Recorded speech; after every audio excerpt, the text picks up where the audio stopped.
Langsung ditanggapi Bang Arya Sinulinga di tengah harga yang makin melambung. Tadi Pak Faisal sudah membeberkan, ini loh utang negara kita dianggap pemborosan yang luar biasa. Sehingga imbasnya kemana-mana. Bang Arya Sinulinga, tanggapannya. Terima kasih. Kalau soal hutang, nah ini kita jadi ngomong hutang, harusnya sih ngomongin hutangnya ini dari Kemenq gitu asiknya. Tapi nggak apa-apa, kita bahas sedikit aja. Sebenarnya kalau hutang, sepanjang dia produktif sebenarnya nggak ada masalah gitu ya. Sepanjang kita bisa bayar nggak ada masalah. Sepanjang pengembaliannya juga bisa dalam bentuk pajak dan sebagainya besar, sebenarnya nggak ada masalah. Ya kalau memang itu produktif, yang nggak bener adalah kalau dia hutangnya tidak produktif.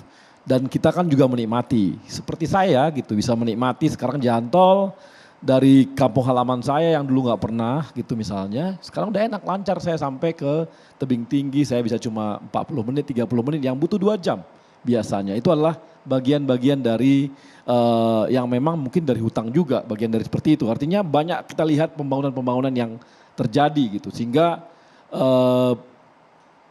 memang benar. Otomatis juga namanya ada bunga, ada hutang ada pasti bunga. Nah sekarang ini kan satu hal yang lebih baik juga hutang sekarang adalah memang hutangnya juga bukan di luar negeri gitu, tapi dari dalam negeri. Hutangnya artinya dari masyarakat Indonesia juga. Itu juga sebuah komposisi yang berubah yang kalau zaman sebelumnya di asingnya besar, di dalam negerinya kecil sehingga ketika ada perubahan-perubahan besar, ada resesi dan sebagainya, itu pengaruh sekarang kan tidak gitu ya. Itu yang terjadi dan kemudian juga dari segi harga gitu. Saya juga tadi ngomong-ngomong harga ya. Kita harus tahu saat ini perubahan harga ini kan di dunia, bukan sendirian gitu. Kalau tadi Indonesia itu sendirian naiknya harganya mungkin kita bisa rame nih. Ini enggak. Hampir seluruh dunia saat ini mengalami kenaikan harga. Kita lihat sebelumnya bahwa kondisi corona itu membuat ekonomi dunia itu agak guncang. Belum selesai corona kita mau pick up, tiba-tiba Rusia menyerang Ukraina dan sekarang itu membuat perubahan-perubahan besar karena kita tahu Rusia juga punya kekuatan besar dalam arti gas dan oil dan sebagainya, Ukraina dan gandum dan sebagainya itu mempengaruhi semua sehingga bahan baku naik. Akibat bahan baku naik membuat harga-harga naik. Jadi ketika dunia itu mengalami kenaikan harga maka Indonesia yang merupakan bagian dari dunia ini mau nggak mau juga terimbas dengan itu. Lihat aja sekarang. Pakistan udah goyah, Sri Lanka goyah, berapa negara ini goyah. Jerman udah mulai masuk case resesi. Prancis ada BLT bos, bayangin tuh Prancis BLT gitu ya. Jadi ada perubahan-perubahan besar yang memang hampir semua negara ini mengalami perubahan-perubahan besar. Dan diperkirakan ini akan membuat kenaikan-kenaikan harga di tempat yang ini ya. Yang lain-lain juga. Nah sekarang bagaimana kita mengelolanya gitu ya, bagaimana kita mengelolanya. Dampaknya mulai kelihatan, kemarin minyak goreng, dampak dari kondisi dunia. Kemudian BBM mau nggak mau terpaksa naik. Dan di Indonesia kita masih bersyukur. Kenapa? Karena yang naik adalah Pertamax. Pertamax ini akan dikonsumsi oleh kelas menengah. Konsumsinya adalah apa? Pertamax ini 13% itu adalah hanya 13% dari kebutuhan BBM. 2% itu Pertamax di atas dan 85% Pertalite. Sementara komposisi kelas menengah Indonesia 52% itu kelas menengah. 48% itu adalah bawah. Izin Bang Arya. Belum selesai Mas, belum selesai. Jangan saya ngomong angka dulu. Siap. Ya.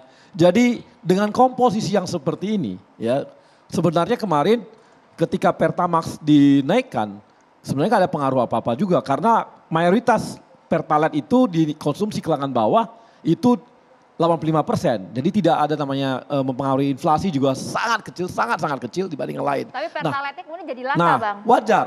Namanya hari pertama, hari kedua orang kagok shifting. Shifting yang biasanya Pertalite volumenya sekian, tiba-tiba dikonsumsi orang yang terkejut, harga sekian. Padahal tetangga sebelah Pertamax yang setara sama Pertamax, harganya naik jadi 16.000. Harga kenokian Pertamax itu 16.000, tapi Pertamax ngambilnya 12,5. Yang sebelahnya itu 16.000. Nah, ini kan shifting aja dari 9.000-an shifting, tapi kan sementara. Ketika kebutuhan akhirnya, tapi jadi, lihat hari-hari ini, Bang, sebentar, hari-hari ini hari pertama, hari kedua memang agak goyah, tapi sekarang udah saya rasa praktis keluhan mengenai kekurangan Pertalite juga sudah mulai menipis, udah tipis, artinya tidak lagi banyak karena Pertamina sudah menopang. Dan harus ingat, Pertamina ini bertanggung jawab terhadap seluruh kebutuhan BBM mulai dari Aceh sampai Papua. Dan harus ada satu harga. Nah ini kan mengkondisikannya ini wajar kalau berapa hari kemarin itu ada shifting tiba-tiba dan orang membutuhkan. Tapi akhirnya kan secara bertahap kebutuhan itu terpenuhi juga. Ada Jadi dua poin yang saya ingin sampaikan dari apa yang Abang bilang. Pertama, ketika misalkan mengatakan kenaikan harga khususnya minyak goreng adalah faktor dunia. Saya katakan itu kesimpulan yang terburu-buru. Kita ini penghasil minyak sawit terbesar di dunia. Jadi krisis minyak goreng itu sebetulnya murni karena oligarki, karena rantai supply kita yang problem. Jadi tidak ada faktor luar negeri sebetulnya kalau mau jujur. Gini. Cuman yang kedua kan abang kan mengatakan seolah ini kesalahan luar negeri, kesalahan global. Saya bukan menyalahkan orang luar. Bang Tapi Arya dulu, Bang Arya dulu, tahan dulu. ini bukan menyalahkan luar ya, bukan menyalahkan luar. Tapi saya mau beritahu bahwa kondisi di luar itu harga sawit juga naik. Kan nggak bisa kita pungkiri, ya. Kalau kita bilang bahwa kalau produsen harus dia murah, lihat Uni Emirat Arab dialah pengekspor BBM, tapi di sana nggak ada BBM murah, di sana BBM-nya nggak ada disubsidi. Jadi kalau mengatakan bahwa yang produsen pasti murah itu belum tentu seperti itu. Jadi, dia akan lihat. jadi narasinya Cuma harus saya diluruskan bahwa ini ada kegagalan atau tidak kompetenan pemerintah dalam mengurai rantai pasar minyak goreng. Itu yang terjadi sebenarnya. Ya, seperti saya juga udah pernah ngomong tuh, ini masalah distribusi awalnya hari itu kan gitu. Dan sudah dikondisikan dan Pak Jokowi sudah memberikan BLT. Itu saya rasa besar loh. Artinya gini, kebutuhan 3 liter. Kebutuhan masyarakat tuh rata-rata 3 liter rumah tangga per bulan.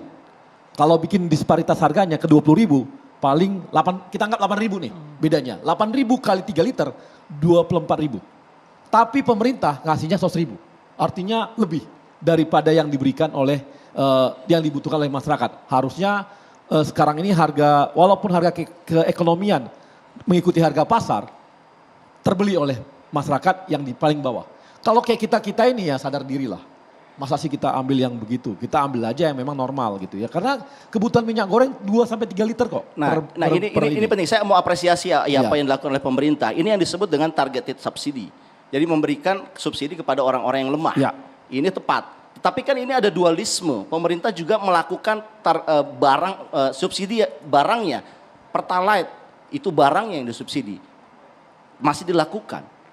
Jadi ada ketidakkonsistenan begitu loh. Dan saya kira harusnya pemerintah strik aja. Fokus saja melakukan targeted subsidi. Yang Pertalite tadi itu tidak perlu kemudian disubsidi. Kan Pertalite dimasukkan dalam subsidi. Akhirnya apa? Setiap barang yang disubsidi oleh negara itu jadi tidak ada di lapangan. Jadi langka. Premium tidak ada, sudah lama. Pertalite sekarang tidak ada. Enggak, minyak curah yang katanya bos. juga 14.000 itu sudah tidak ada. Diluruskan dulu, saya Bang. senang. Ya. Gini.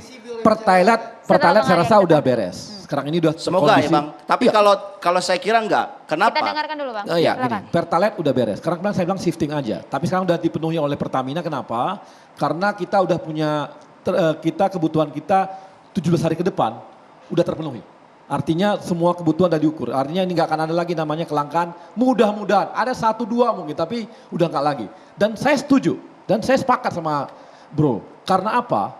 Nah ini kan nggak mungkin kita tiba-tiba menarik semua Pertalite naik juga. Nah mungkin nanti ini jadi sebuah pertimbangan kita. Apakah nanti subsidinya jadi tertuju aja, targeted seperti minyak goreng tadi. Jadi nggak semua. Jadi Pertalite bukan disubsidi, tapi diberikan langsung BLT kepada masyarakat ekonomi lemah kan gitu untuk BBM-nya sehingga Pertalite dilepaskan gitu. Jadi kalau yang saya bilang dengan targeted itu harusnya dengan konsisten. Ya, tetapi kalau cerita Pertalite ini ada satu narasi yang tidak dijelaskan bahwa ini sebetulnya kelangkaan akan tetap terjadi. Kenapa? Karena Pertalite itu dengan harga keekonomian masih ada gap. Dengan ada gap ini pada akhirnya Pertamina, karena Pertamina harus tetap mensubsidi dan negara punya klaim 109 triliun 2021 belum dibayarkan juga, mereka akan menghentikan produksi Pertalite tetapi tidak secara terbuka dan ini harusnya diurai gitu loh oleh pemerintah. Kenapa Pertamina tidak diberikan utangnya itu? Saya sepakat bahwa targeted setuju. Bahwa memang ini jadi sebuah pertimbangan ke depan. Bahwa ini masukan sangat baik. Kalau semua publik mendorong kita, mendorong pemerintah. Bahwa ini harus targeted, setuju banget. Jadi ini kita akan masukannya oke banget, tapi sementara ini kita mudah-mudahan Pertamina bisa mencukupi soal itu.